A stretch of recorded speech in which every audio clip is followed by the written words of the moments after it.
Saturn V like this. The engine because I find that just initiating full throttle straight away causes the whole thing to shake about a bit. So gently up into the throttle to max the ball, hitting spacebar to separate those launch clamps, and off we go to a blazing start. Okay, it's very slow. We'll speed up the footage a bit for the sake of, viewer enjoyment of the video, but just bear with me guys. It was a very, very long launch. I mean, I'm trying to think back to how long it actually took to launch when I did it in real life terms, and I believe it took about half an hour to get from launch pad to stable turbine orbit.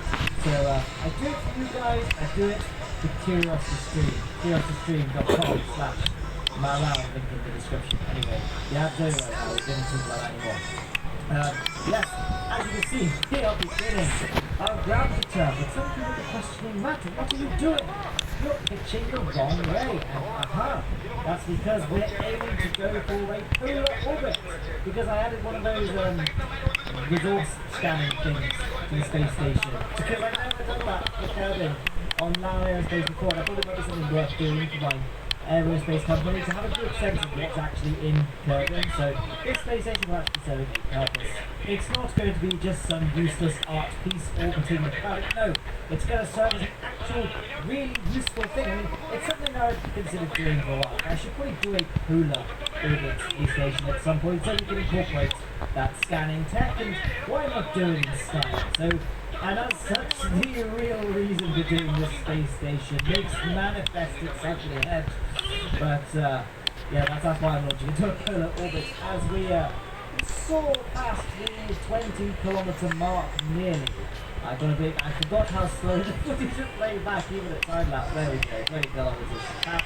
I'm going for a slightly steeper gravity turn than I typically do because I don't know if it's obvious to you guys, but despite my efforts of making the structural fuel tanks a bit pointy at the end, this thing is still not particularly aerodynamic. So I'm going for a nice steep ascent profile, so we're not having to, we minimize I the mean, risk. it's interesting. We minimize the risk of flipping over lower in the atmosphere. And that looks like that first stage there is burned out. Well, I say first stage, but the first stage is the side used to be longer there, but that's now gone. No one trying to say anything about it. It's getting late. What can I say? I'm pretty tired, getting a bit loopy, not eating anything all day. Ooh. And I'm doing the comments. Okay, so now we're on now to stage with the cluster of vectors. This is going to be what's going to get us all the way into Kerbin orbit, and obviously it's going to decouple itself as well. Although, there was a bit of a problem with this. You may have noticed in the vehicle assembly building, can you see those front fuel tanks? The idea was that those are attached to hinges, and just before I decouple the lower stage, I can adjust the angle of those hinges so that those fuel tanks are in line with the rest of the fuel tank structure. So when I decouple that lower stage, they won't slam into the space station, they'll angle themselves to be clear of it, and separation will be all fine down the nominal. However, I stupidly put struts joining those four fuel tanks at the front together, which means that those hinges are useless because the struts will just hold them in place. Oops, my bad. So we're going to have to get creative when it comes to decoupling this lower stage. And by creative, I mean exploit a glitch in Kerbal Space Radar. I mean, technically it's doable without using glitches because, as you can see, the space station can move laterally out of this frame here, no problem.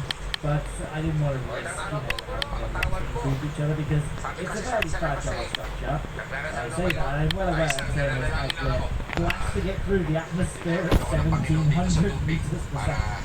But just bear with me here, I was still a little bit nervous. Stop building it like this.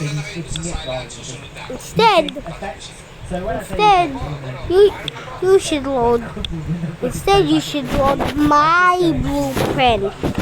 Instead, you should load my blueprint. It looks so cool. The Saturn V.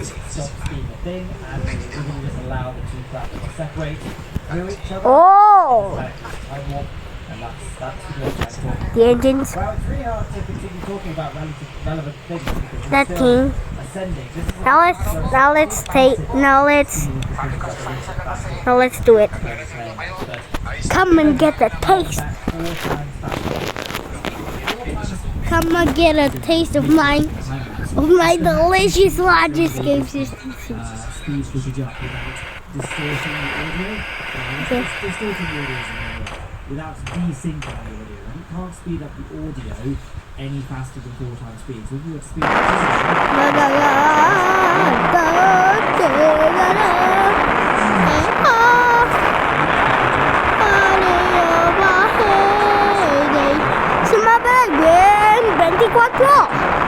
Su mamma è 24.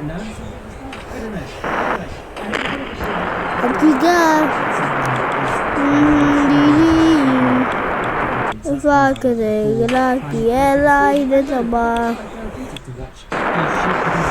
only one that you love, life could be you.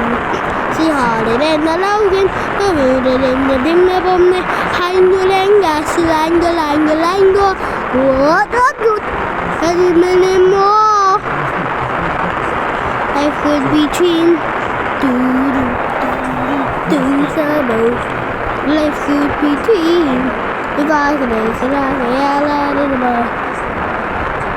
No one that you love, life could be between.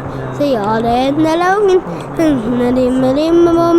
Hangulenga, Langa. Hot.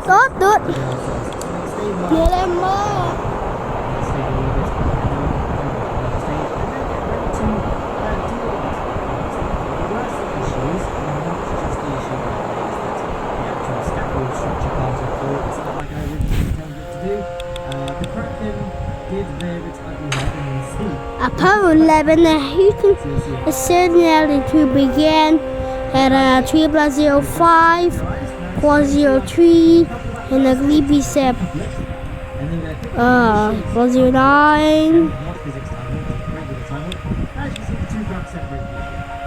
403, keep it above, 409, we'll all off now.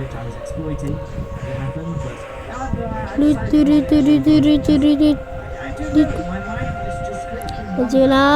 3 to give me that bird.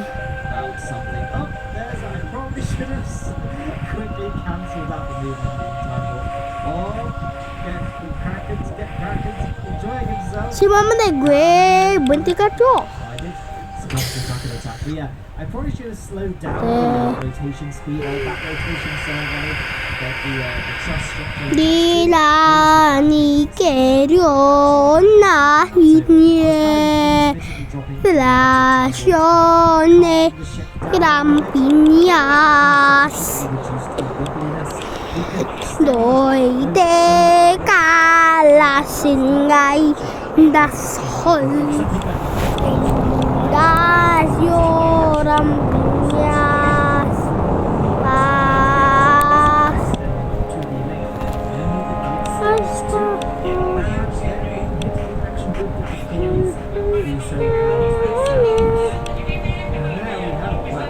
Okay. Rồi đâu? Apa 11? 544 miles per hour. I think the Kraken stopped playing with the space station when it realised that this thing looked a lot more fun. So I'm going to quickly...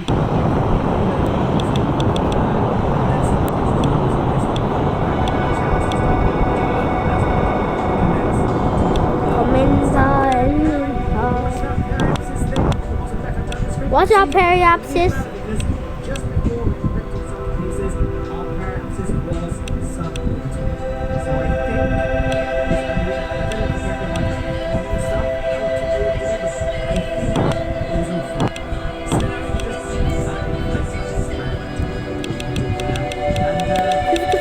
That's normal. That's the space station done. So, yeah, I guess 55, that's enough to go home. Just we can go on over in the air and survey the structure. Wow, really puts it into perspective, the actual scale. Because the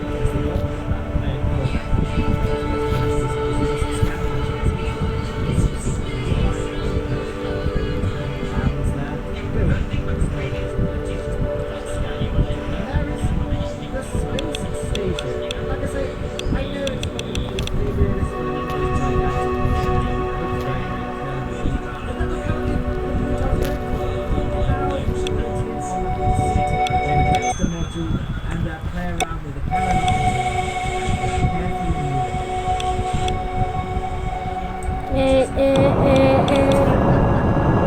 Tera đi ta nhịp nhẹ rồi lắm nhẹ và cho ram in has lôi té ca là trên đây đây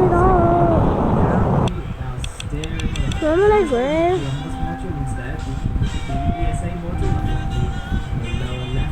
I realized it wasn't actually going this side. It was going down. And boy, no.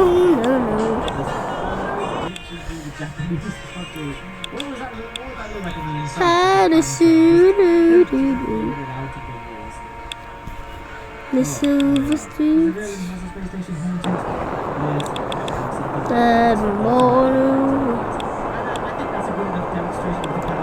And I say this high. The home the song has. What to say, really? I'm really happy with how the space station turned out. In fact, there is stuff I want to say because I bound those motor here. I decided to bind the solar array motors to J and L, which is translate left and right on the action group menu, so that we can actually rotate it to face the sun and sky. I did it. I didn't really meant that to fall in me.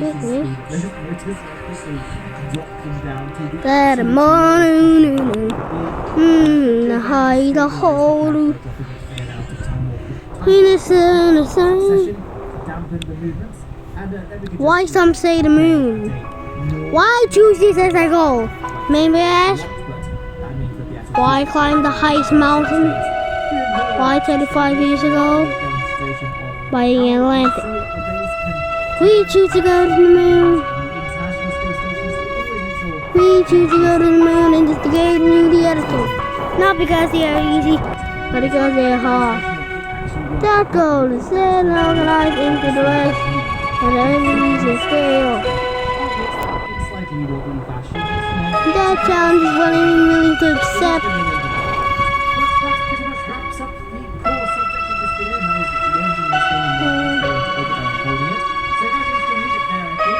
You can see the ground. You can see the ground.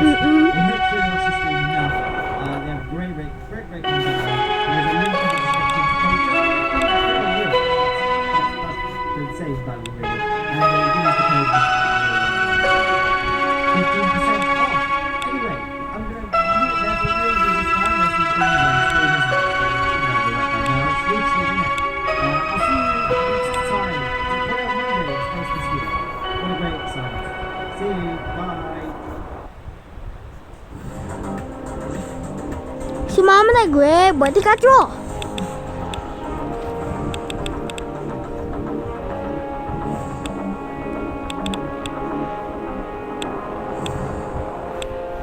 Si mama na gue buat dikacau.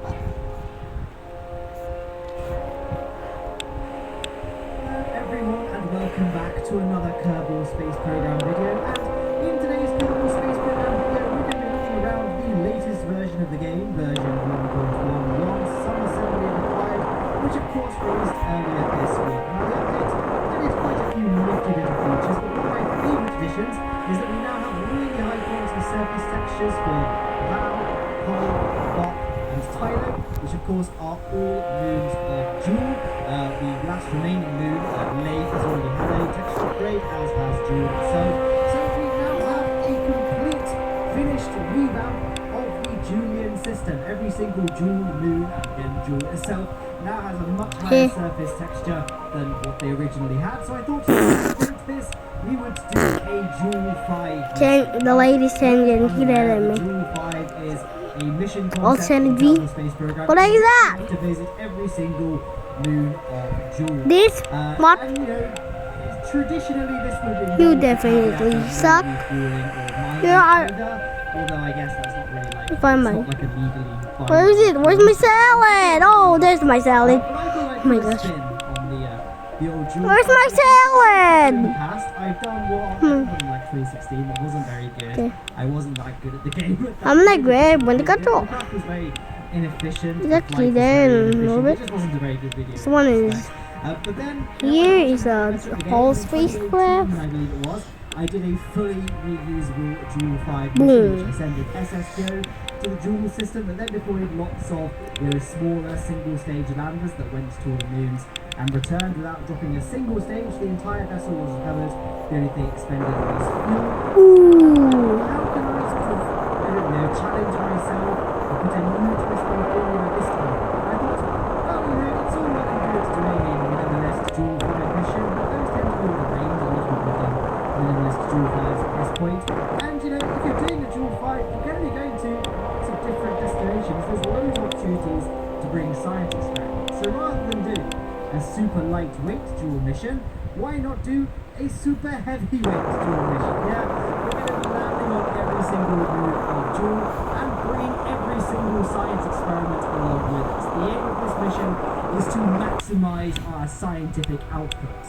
And, why not do it in style? So not only is this a very practical vessel because it has all of these science experiments in the game, but it also looks very cool and like humble opinion. So we kind of built the spine of the craft using those interstage structures of the bearing plates, and then the front of it is like a big mothership, because Joule 5 missions, well, I guess any Joule mission that I thought about it, is going to be very long in duration. So it'd be nice to have some space for the Kerbals to move around. So we've got that big anterior section at the front, which has got a big cockpit and two side passenger cabins, which in my head can contain cryogenic storage so that the Kerbals can sit in suspended animation for the long interplanetary voyage to the green planet. It's not horribly boring for them.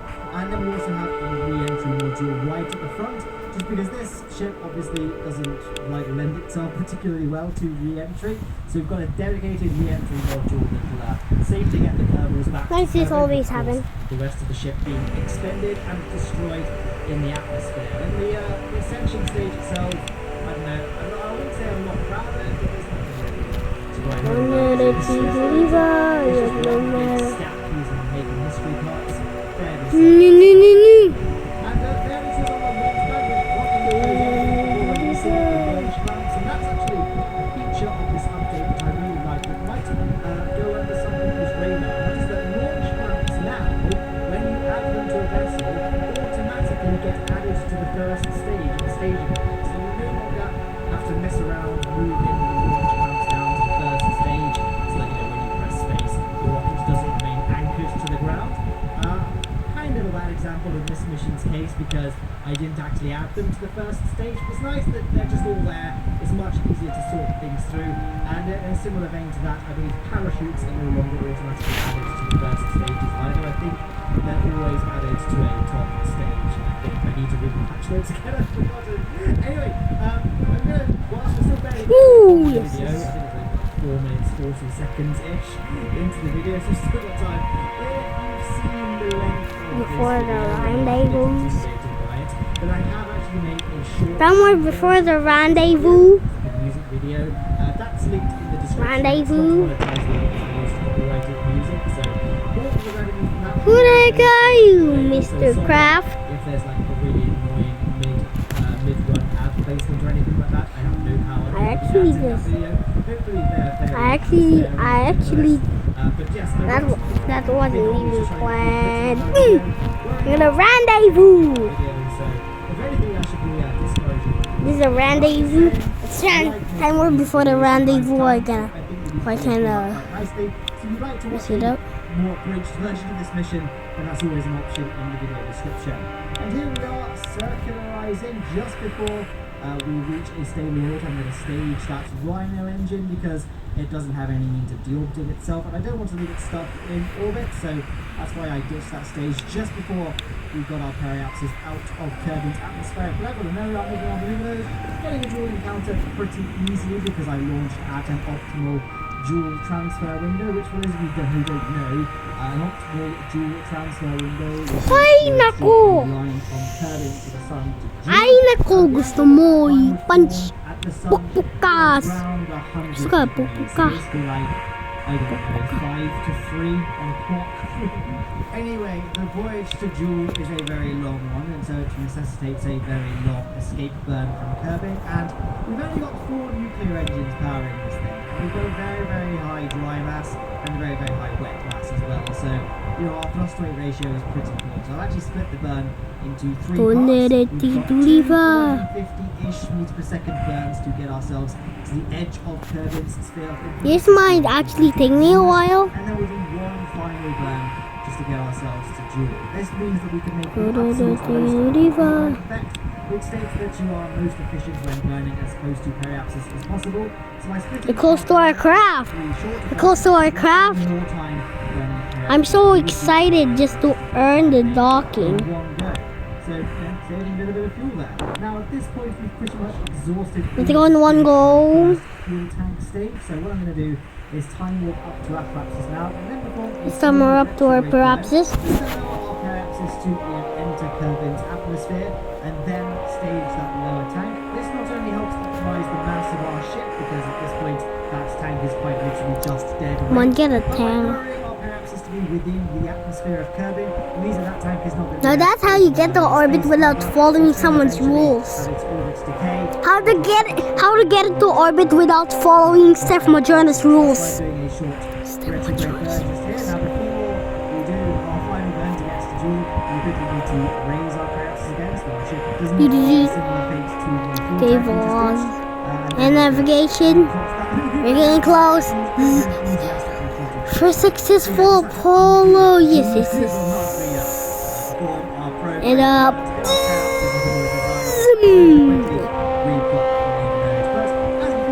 There. Because as I said earlier, we are at a Joule transfer window, so it was a very trivial matter of just dragging out that prograde marker on the luminate maker. Anastasia. His brother, we got our Joule encounter straight away. Yeah, And now dot, again, yeah, all gonna. escape burns to get ourselves all the way to Joule's plate. Of course, we are going to have to do a mid-course correction burn because we're not on a great Anastasia. I think it's always the same every time when you burn. When you get So a counting Kerbin, you're a little bit too low. You could do the inclination change from Kerbin's sphere influence, but it's far more efficient. Filthy. Space, so that's why That was I so did filthy. the inclination change I on guess our so. initial escape burn. And as you can see, we're going for a tyro Launch off, launch off. Joule for effectively zero cost. We're at a high orbit because we might even miss something. Yes, that's tyro encounter, but it's very much negligible when you consider how much delta is required to perform a capture each Joule using conventional engine burning. Now that you know Wow, the highest bottom orbit. of the That's the sphere, highest. and get ready to execute it just under 100 meters per second of delta V, which is a drop in the ocean for our overall budget. I do have the delta V readouts on the top of the screen, that Kerbal Engineer readout, as well as the in-game readouts on the left-hand side where the staging windows are. It is a little bit misleading though, because this craft is fairly complicated. We've got several different types of engines. We of course have the nuclear engines, which are driving the entire mothership. These are the most efficient engines that only burn liquid fuel. We also have Bye bye. liquid fuel and Bye bye. Boo. spike and fuel spark engines, which all have different ISPs and therefore will have different delta V readouts in the game. And then we've also got a rapier engine on that space plane. It's going to be our lake landing. So all this kind of complicates the delta V readout a little bit. So don't rely on it too much in terms of figuring out how much fuel we've got remaining at any part in the mission. I mean, I guess the most reliable estimation is just to look at the resource gauge on the top right hand corner of the screen. And now The most relaxing Apollo. The most relaxing Apollo mission I've ever did. A relaxing Apollo mission. I hail for two. I hail for two. I hope this won't be a hell for two. Si Mama Negre with the control. Terra Titanic. Shore. It's not here. Nahinya. Unae. Harenya. Unae. Unae. And it does take a very Terra Titanic. Hero,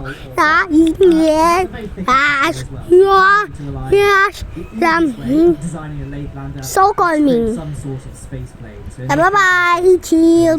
No one will protect you now. And then, ooh, we've got two spark a engines, cool jeep, cool jeep, maneuverability when we're cool, working in cool space. We landing, don't cool really landing. use them, but it does increase our Finish the efficiency. Apollo mission. The spark engines are much more efficient Bye bye. in close